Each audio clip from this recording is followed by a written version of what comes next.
Welcome to our small cell cancer project.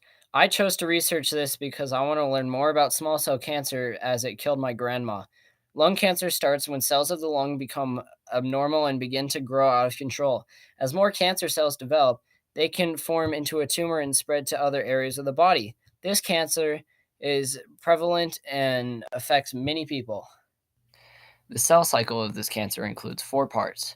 There are G1, G2S, and mitosis.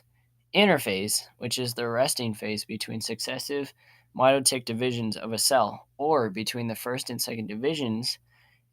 Interphase includes three parts of the cell cycle. Also, it is a part of the cell cycle that most normal cells spend the most of their time in. Mitosis produces the new cells and replaces cells that are old, lost, or damaged. So, you might ask, how does cancer relate to mitosis? The cell cycle is the process by which cells progress and divide. In normal cells, the cell cycle is controlled by a complex series of signaling pathways by which a cell grows, replicates its DNA, and divides. This process also includes mechanisms to ensure errors are corrected, and if not, the cell commits suicide. In cancer, as a result of genetic mutations, this regular process malfunctions, resulting in uncontrolled cell growth. So, what is cancer? Cancer is the uncontrolled growth and division of a cell.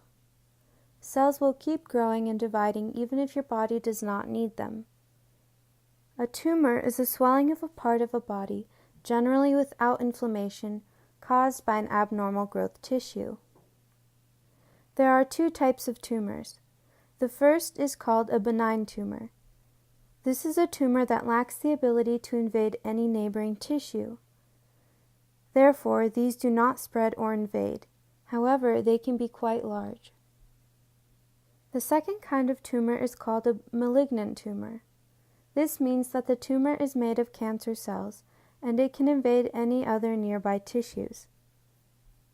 In the process of metastasis, cancer cells break away from where they first formed, travel through blood, and form new tumors in other parts of the body.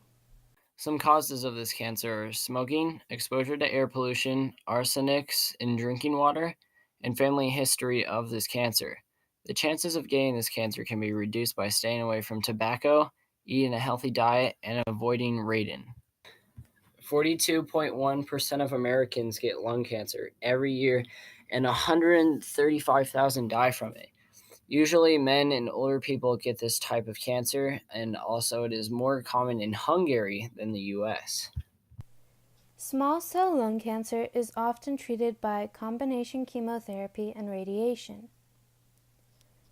Combination chemotherapy is a process used when more than one chemotherapy medication is given at a time to treat the cancer.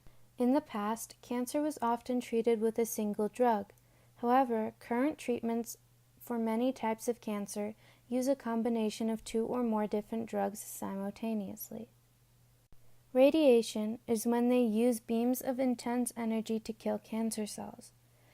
Radiation therapy they use is either for the brain, spine, bone, or other parts of the body where the cancer has spread. For most cancers, they will usually go in surgically to remove the cancer physically from the body if the treatment has not killed it off itself. Studies show that lung cancer kills more people globally than any other cancer, and by far the biggest cause to this disease are cigarettes. The time between when a person starts smoking and when the cancer begins to develop can be up to 30 years. It is important for us to understand the cell cycle because it plays a big role in the development of embryos, and it is important for the growth and development for our bodies as well. Huh. Wow. Very interesting.